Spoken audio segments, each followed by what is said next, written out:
ಲೋಕಸಭಾ ಚುನಾವಣೆಗೆ ಕಾಂಗ್ರೆಸ್ ನಾಯಕರು ಸಿದ್ಧತೆ ಮಾಡಿಕೊಳ್ಳುತ್ತಿದ್ದಾರೆ. ನಿನ್ನೆ ಸಿಎಂ ಸಿದ್ದರಾಮಯ್ಯ ನಿವಾಸದಲ್ಲಿ ಸಚಿವರ ಡಿನ್ನರ್ ಮೀಟಿಂಗ್ ನಡೆದಿದೆ. ಡಿನ್ನರ್ ಮೀಟಿಂಗ್ಗೆ ಬಹುತೇಕ ಎಲ್ಲಾ ಸಚಿವರು ಹಾಜರಾಗಿದ್ದು, ಲೋಕಸಭಾ ಚುನಾವಣೆ ಕುರಿತು ಸಚಿವರ ಜೊತೆ ಚರ್ಚೆ ನಡೆಸಲಾಗಿದೆ. ನಿಗಮ ಮಂಡಳಿ ನೇಮಕಾತಿ ಗೊಂದಲ, ರಾಮಮಂದಿರದ ಬಳಿಕ ಬಿಜೆಪಿ ನಾಯಕರು ಆಕ್ಟಿವ್ ಆಗಿರೋ ಬಗ್ಗೆಯೂ ಸಭೆಯಲ್ಲಿ ಚರ್ಚೆ ನಡೆಸಲಾಗಿದೆ.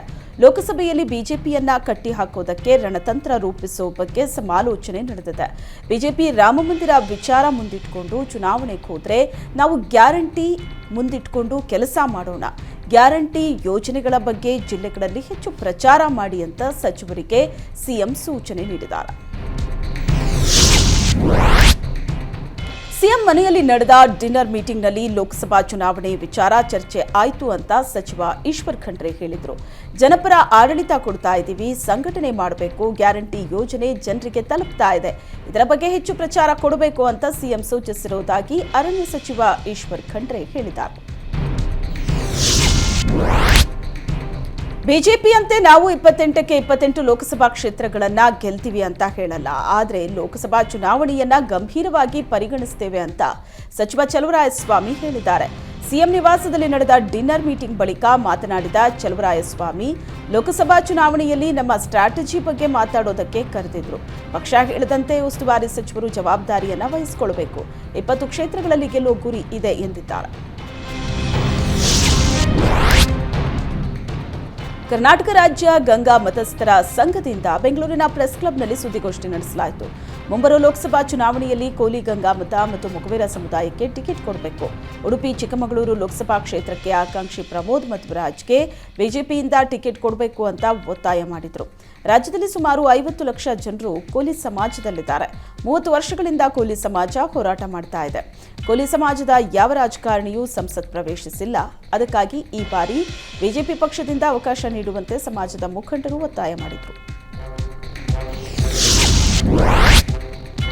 ಬಿಜೆಪಿ ರಾಜ್ಯಾಧ್ಯಕ್ಷ ಬಿವೈ ವಿಜಯೇಂದ್ರ ಮುಂದಿನ ಸಿಎಂ ಅಂತ ರಾಯಚೂರು ನಗರ ಶಾಸಕ ಡಾಕ್ಟರ್ ಶಿವರಾಜ್ ಪಾಟೀಲ್ ಹೇಳಿದ್ದಾರೆ. ಮುಂದಿನ ಲೋಕಸಭಾ ಚುನಾವಣೆಯಲ್ಲಿ ಬಿಜೆಪಿ 28ಕ್ಕೆ 28 ಕ್ಷೇತ್ರ ಗೆಲ್ಲಲಿದೆ. ವಿಪಕ್ಷ ನಾಯಕ ಅಶೋಕ್ ಸಹ ಕಾಲಿಗೆ ಚಕ್ರ ಕಟ್ಟಿಕೊಂಡವರಂತೆ ರಾಜ್ಯದಾದ್ಯಂತ ತಿರುಗಾಡ್ತಾ ಇದ್ದಾರೆ.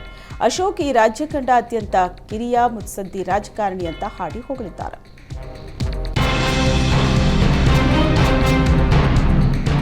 ಲೋಕಸಭೆ ಚುನಾವಣೆಯಲ್ಲಿ ಗೆಲ್ಲಿಸದಿದ್ರೆ ಗ್ಯಾರಂಟಿ ರದ್ದು ಅನ್ನೋ ಶಾಸಕ ಬಾಲಕೃಷ್ಣ ಹೇಳಿಕೆಗೆ ವಿಜಯೇಂದ್ರ ಟಾಂಗ್ ಕೊಟ್ಟಿದ್ದಾರೆ.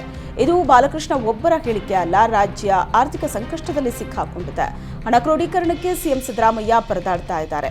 ಕೊಟ್ಟ ಗ್ಯಾರಂಟಿ ಈಡೇರಿಸೋದಕ್ಕೆ ಸರ್ಕಾರಕ್ಕೆ ಸಾಧ್ಯವಾಗ್ತಾ ಇಲ್ಲ. ಹೀಗಾಗಿ ಶಾಸಕರ ಮೂಲಕ ಗ್ಯಾರಂಟಿ ರದ್ದು ಮಾಡೋ ಬಗ್ಗೆ ಹೇಳಿಕೆ ಕೊಡಿಸ್ತಾ ಇದ್ದಾರೆ ಅಂತ ಕಿಡಿಕಾರಿದ್ದಾರೆ.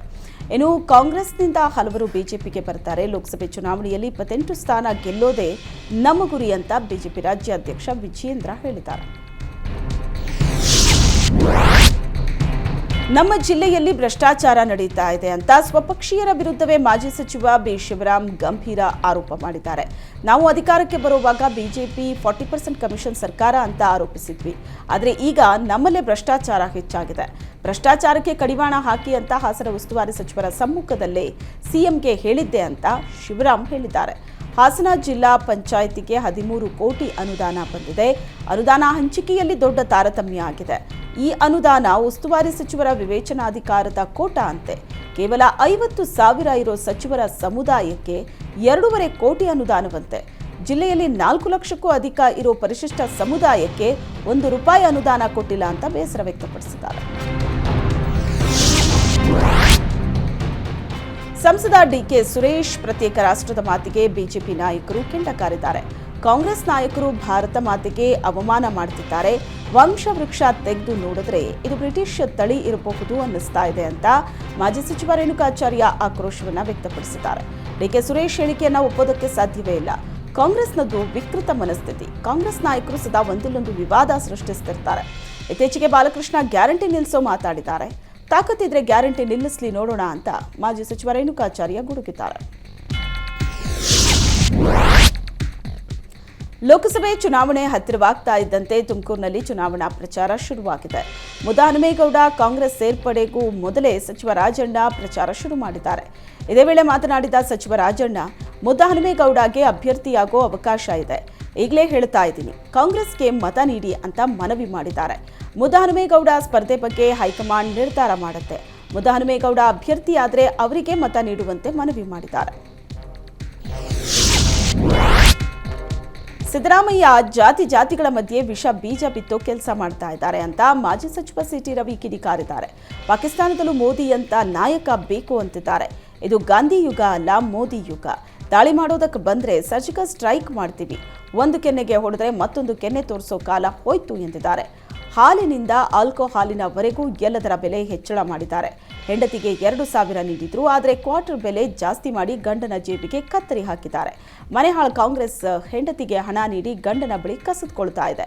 ಲೋಕಸಭೆ ಚುನಾವಣೆಯಲ್ಲಿ ಬಿಜೆಪಿ ಗೆಲ್ಲಬೇಕು, ಕಾಂಗ್ರೆಸ್ ಸರ್ಕಾರವನ್ನ ಉರುಳಿಸಬೇಕು. ಹನುಮನ ಕೆಣಕಿದ ರಾವಣನೇ ಉಳಿದಿಲ್ಲ, ಇನ್ನು ಕಾಂಗ್ರೆಸ್ ಉಳಿಯೋದಕ್ಕೆ ಸಾಧ್ಯವಾ ಅಂತ ಕಿಡಿಕಾರಿದ್ದಾರೆ.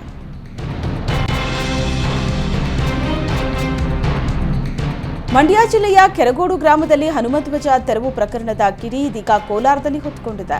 ನಗರದ ಕ್ಲಾಕ್ ಟವರ್ ಮೇಲೆ ಇರೋ ಅರ್ಧ ಚಂದ್ರ ನಕ್ಷತ್ರದ ಸಿಂಬಲ್ ತೆರವುಗೊಳಿಸುವಂತೆ ಸಾಮಾಜಿಕ ಜಾಲತಾಣಗಳಲ್ಲಿ ಒತ್ತಾಯ ಮಾಡಲಾಗ್ತಾ ಇದೆ.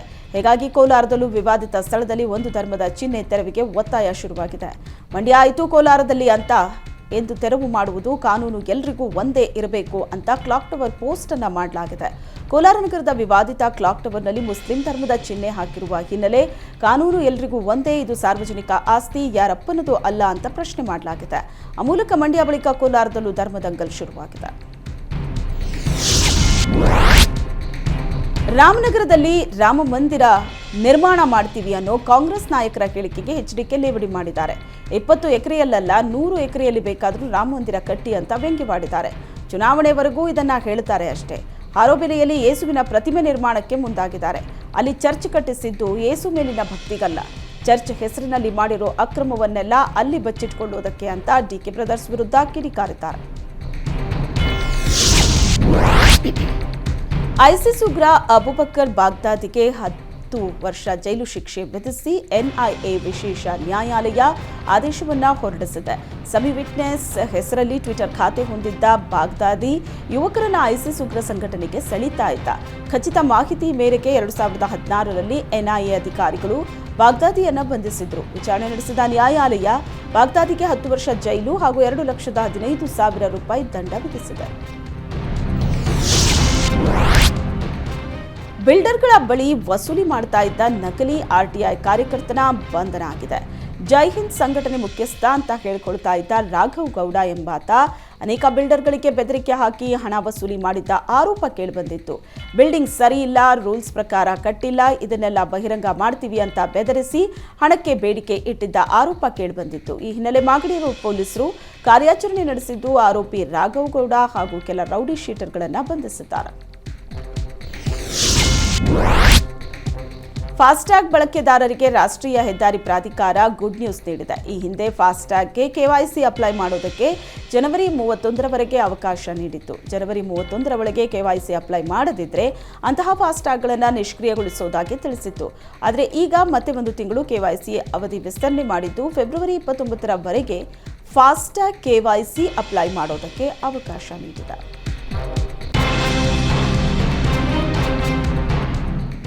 ಚಿಕ್ಕಮಗಳೂರಿನ ಹೊರವಲಯದ ಗ್ರಾಮಗಳಲ್ಲಿ ಕಾಡಾನೆಗಳ ಹಿಂಡು ಬೀಡುಬಿಟ್ಟಿದೆ.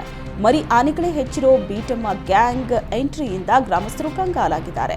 9 ದಿನಗಳಿಂದ ಒಂದೊಂದು ಊರಲ್ಲಿ ಕಾಣಿಸ್ತಾ ಇರೋ ಬೀಟಮ್ಮ ಗ್ಯಾಂಗ್ ಬೆಳಿಗ್ಗೆ ಒಂದು ಕಾಡಿನಲ್ಲಿದ್ರೆ ರಾತ್ರಿ ಕಳೆದು ಬೆಳಗಾಗುವಷ್ಟರಲ್ಲಿ ಮತ್ತೊಂದು ಊರಿನ ಕಾಡು ಅಥವಾ ತೋಟ ಸೇರುತ್ತೆ. ಚಿಕ್ಕಮಗಳೂರಿನ ಕೆಆರ್ ಪೇಟೆ, ಬಿಕ್ಕನಹಳ್ಳಿ, ಹಳುವಳ್ಳಿ, ಮುಕ್ತಿಹಳ್ಳಿ ಗ್ರಾಮದಲ್ಲಿ ಉಪಟಳ ನೀಡಿ ಇದೀಗ ಆಲೂಗುಡ್ಡೆ ಗ್ರಾಮದ ಕಾಡು ಸೇರಿದೆ. ಕಾಡಾನೆಗಳು ಸಂಚಾರ ಮಾಡಿರೋ ಗ್ರಾಮಗಳಲ್ಲಿ ಅಪಾರ ಪ್ರಮಾಣದಲ್ಲಿ ಕಾಫಿ, ಅಡಿಕೆ, ಬಾಳೆ ಸೇರಿದಂತೆ ಪ್ರಮುಖ ಬೆಳೆಗಳು ಮಣ್ಣು ಪಾಲಾಗಿದೆ. ಬೆಳೆ ಕಳ್ಕೊಂಡಿರೋ ರೈತರು ಸರ್ಕಾರದ ವಿರುದ್ಧ ಆಕ್ರೋಶ ಹೊರಹಾಕಿದ್ದಾರೆ.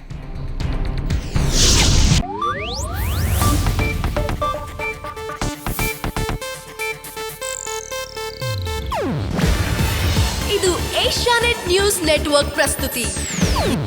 ನೀವು ನೋಡ್ತಿದ್ದೀರಾ ಏಷ್ಯಾನೆಟ್ ಸುವರ್ಣ ನ್ಯೂಸ್.